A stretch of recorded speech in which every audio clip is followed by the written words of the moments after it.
안녕하세요. 토요일 미스테리 디바제시카입니다. 여러분의 구독은 저에게 큰 힘이 됩니다. 이 사진 속의 남자는 외국계 자동차 부품회사 엔지니어인 장 루이 크루조. 그는 2002년 한국으로 파견되어서 아내와 아이 둘을 데리고 가족 전체가 한국에 입국하게 됩니다. 열심히 일을 하다 보니 꽤 오랜 시간 동안 제대로 된 휴가도 없이 바쁘게 일하던 그에게 2006년 6월 드디어 2달간의 휴가가 생기게 됐어요. 그래서 크루조 씨는 가족과 함께 고향이었던 프랑스로 휴가를 떠납니다. 2006년 7월 그는 휴가 도중 잠시 한국에 들어오게 되는데요. 마침 이때 회사에 아주 중요한 회의가 있었기 때문이죠. 그렇게 한국에서 업무를 보던 어느 날 지인이 보낸 택배 한 상자가 그를 엄청난 사건으로 이끌게 됩니다. 2006년 7월 23일 아는 사람으로부터 고등어 선물을 받게 된 크루조 씨는 택배를 받아서 냉장고에 넣어두려고 합니다. 그런데 아내와 함께 살고 있었던 집에 혼자 와 있는 거잖아요. 냉장고를 열어서 봤더니 완전 꽉 차 있는 거죠. 그래서 하는 수 없이 베란다에 있는 냉동만 가능한 5칸짜리 냉동고에다 이 고등어 택배를 정리하기로 합니다. 그 냉동고는 평소에 잘 쓰지 않는 오랫동안 보관이 가능한 식료품만이 뒤죽박죽 들어있었어요. 그리고 크루조 씨는 그 안에 공간을 만들기 위해 하나하나 정리를 시작합니다. 그러던 중 그가 정체를 알 수 없는 물건을 발견하게 되죠. 하나는 검은 봉지에 쌓여 있었고 또 하나는 수건에 쌓여진 덩어리였습니다. 언뜻 보았을 때는 예전에 먹다 남은 닭고기인 것으로 보였는데요. 하지만 이 두 개의 덩어리를 열어보던 크루조 씨는 소스라치게 놀라고 말죠. 왜냐하면 그건 바로 두구나 되는 영아의 시신이었기 때문입니다.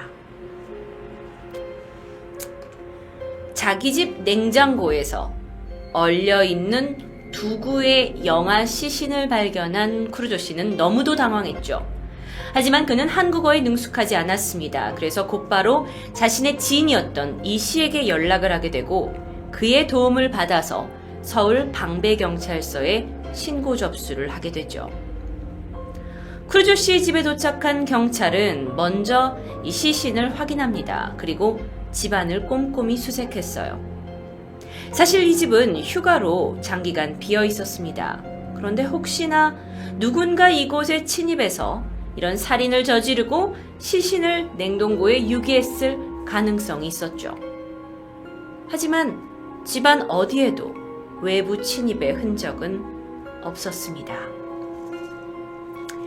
이 집은 보안카드와 키가 없이는 출입하기 힘든 곳이었어요. 그러면 누가 키를 가지고 있었냐? 그나마 여분의 키를 가지고 있던 사람은 가정부로 일하고 있었던 필리핀 국적의 중년 여성 L씨입니다. 또 한 사람, 한국에서 만난 프랑스인 친구, 그러니까 크루조 씨와 친구 사이였던 P씨였죠. 경찰은 곧바로 이들의 행방을 추적하는 동시에 크루조 씨 주변 인물을 대상으로 수사를 진행합니다.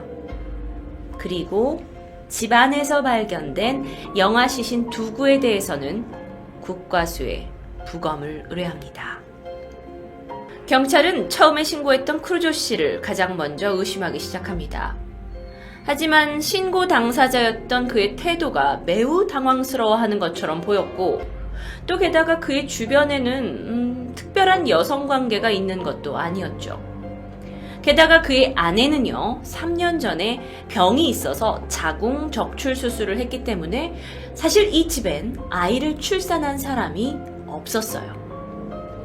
CCTV도 확인했고 또 다른 정황들에서도 도저히 이상한 점이 발견되지 않았습니다. 이때 크루조 씨는 일단 이 복잡한 한국에서의 일정을 정리하고 가족이 있는 프랑스로 돌아갔죠. 아니 어떻게 이렇게 대단한 사건에 휘말렸는데 그가 그냥 프랑스로 돌아갈 수 있나요? 라고 물으신다면 그는 당시에 용의자가 아니었고 참고인 신분이었기 때문에 그가 출국하는 것을 막을 수는 없었습니다. 행여나 증거 없이 이 사람을 구금하거나 출국 금지를 한다면 그가 프랑스인이었기 때문에 혹시 모를 한국과 프랑스 간의 외교적인 문제가 있을 수 있기 때문에 그는 어쨌든 출국을 하게 되죠.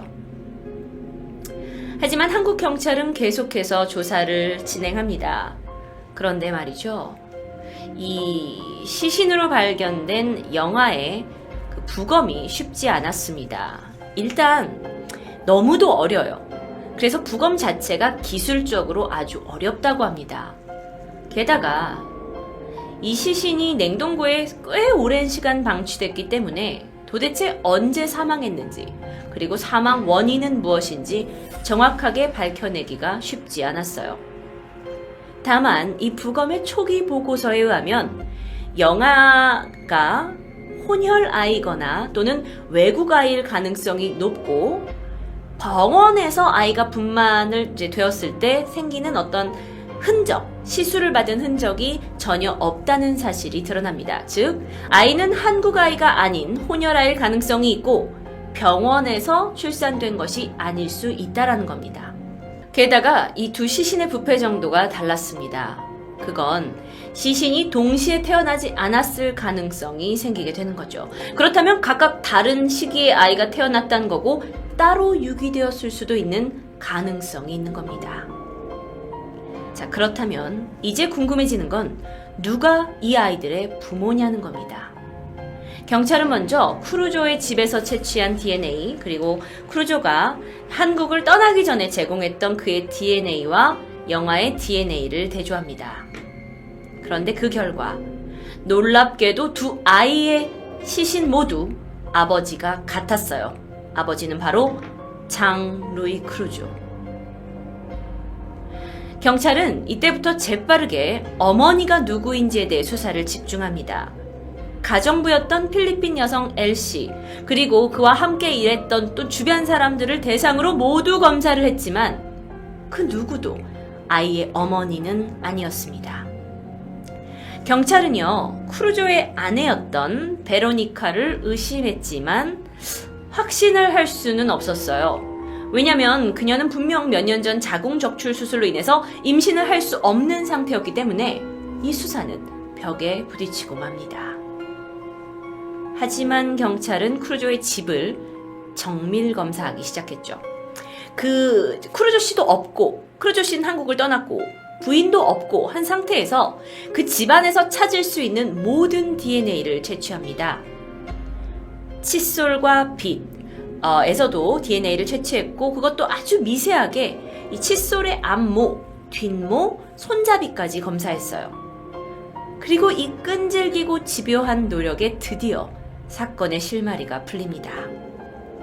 한 칫솔에서 크루조와 베르니카의 아들의 유전자를 추출할 수 있었고 그 유전자를 가지고 시신의 DNA와 대조를 하게 되자 그들이 형제 사이라는 것이 밝혀집니다. 즉, 두 영아 시신의 부모는 바로 크루조와 아내 베로니카였습니다. 근데 이게 어떻게 가능할까요? 크루조는 최초 신고자였고 두 사람은 이미 2명의 아이를 두고 있는 화목한 가정이었어요. 이 조사 결과를 크루조 부부에게, 프랑스에 있는 크루조 부부에게 알렸지만 그들은 강하게 결과를 부인합니다. 그리고는 변호사까지 대동해서 이렇게 기자회견을 열게 되죠. 그들의 주장은 우리는 결백하다. 우리가 떠난 한국의 그 어질러진 집에서 마구잡이로 채취한 DNA의 일부만으로 검사 결과를 우리는 신뢰할 수 없다. 한국의 과학수사 능력을 신임하긴 어려우니 이걸 프랑스에서 다시 해야 한다고 주장합니다. 결국 한국 경찰은 두 영아 시신의 DNA를 프랑스로 보냈고 프랑스 연구소에서 재검사가 이뤄졌죠. 결과는 동일했습니다. 이 결과로 한국과 프랑스 모두 발칵 뒤집히게 됩니다. 프랑스에서는 이 두 부부를 상대로 빠르게 조사가 진행됐죠. 몇 날 며칠을 부부를 취조하기 시작하자 이때 아내 베로니카가 드디어 자백하게 됩니다. 베로니카, 그는 굉장히 평범한 주부였습니다. 남편과 도란도란 가정을 이뤘고 처음 아이 둘을 낳아 키우게 된 후에 또 다른 아이를 임신하게 되는데요. 이 사실을 가족에게 숨긴 채 출산 후에 아이를 바로 비닐로 싸서 냉동고에 보관한 것이죠. 그런데 여기서 더욱더 충격적이었던 것은 두 아이가 태어난 이후에 추가로 더 태어난 아이는 총 3명이었다는 겁니다. 그런데 발견된 시신은 2구. 첫 번째 아이는 아이가 태어나고 나서 다른 집에서 벽난로에 버려서 불태워졌고요. 나머지 2 아이는 한국에서 이 냉동고에 보관을 했던 거죠. 게다가 이들은 한국에서 집을 이사한 기록도 있었는데 그때마다 시신을 함께 이동해온 정황이 밝혀집니다. 자, 그러면 여기서 잠깐 아내가 이러는 동안 남편은 정말 몰랐을까요? 이 조사 내내 가장 힘들어했던 사람은 남편인 크루조였다고 해요. 그는 사건이 일어나기 전까지만 하더라도 성실하고 가족에 헌신적이었던 아내를 완전히 믿어왔습니다. 그런데 아내가 2 아이를 낳은 후에 또다시 생긴 아이를 3명이나 임신했었고 낳았고 아이들을 죽였다니, 이건 이해할 수 없고 너무도 놀라웠죠. 그는 단 한 번도 아내에게서 배가 불러온다거나 이런 여자의 임신의 징후를 느끼지 못했다고 말합니다. 재판이 시작됐습니다. 검사 측은 베로니카에게 살해를 하고 시신 유기 했다라는 죄형으로 10년의 중형을 주장했죠. 그런데 여기서 그녀의 변호사는 정신적 문제를 주장합니다. 정신적 문제라고요? 사실 베로니카는 경찰 수사에서도 꾸준하게 내가 낳은 아이가 아니라고요! 라고 진술을 하면서 자신의 행동에 대해서 제대로 인지하지 못하는 모습을 보였어요. DNA 검사 결과 이 한 집에서 살고 있는 자신과 자신의 남편이 낳은 아이를 냉장고에서 발견이 됐는데 계속해서 하는 말은 내가 낳은 아이가 아니에요. 이게 무슨 소리죠? 변호사는 그녀의 임신 거부증을 주장합니다.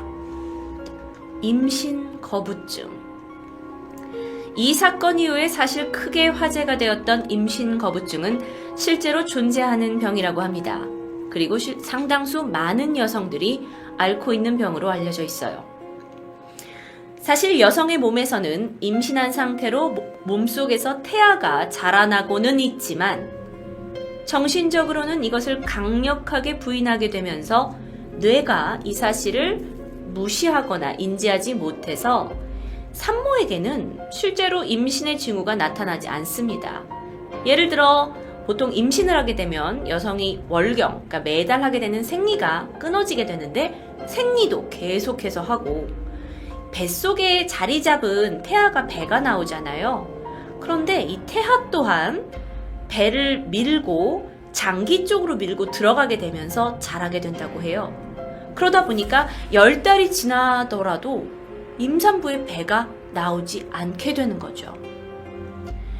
이런 외형 변화가 없다 보니까 산모는 물론 주변 사람들도 알기가 어렵다고 합니다. 그래서 베로니카 변호사의 주장에 따르면 그녀는 강하게 임신을 거부한 상태로 임신 자체를 인지하지 못하다가 어느 날 갑자기 뱃속에서 애가 나오는 것을 경험했고 이런 끔찍한 일을 저지를 수밖에 없었다라는 거죠. 법원에서는 어떻게 반응했을까요? 이의 일부를 인정합니다. 그래서 베로니카는 최종 징역 8년을 선고받습니다. 이후에 그녀는 4년을 더 복역한 후에 2010년 5월 꾸준한 치료와 상담을 전제로 가석방됩니다. 베로니카의 임신 거부증은 법정에서는 인정이 되었지만 과연 자기 배에서 나온 자식을 3명이나 살해하고 유기하는 사실을 우리는 쉽게 이해할 수 없는데요. 실제로 의학계 일부에서는 이 병을 인정하지 않는 부류도 있다고 합니다. 그들의 임신 거부증이 아이를 해친 엄마들의 단순한 거짓말이라고 주장하고 있죠. 베로니카의 경우에도 우리는 확신할 수 없습니다. 어쩌면 그녀가 자신의 아이들을 살해한 것에 대한 변명일 수도 있죠. 진실은 베로니카 그녀만이 알고 있습니다. 토요미스테리 디바제시카였습니다.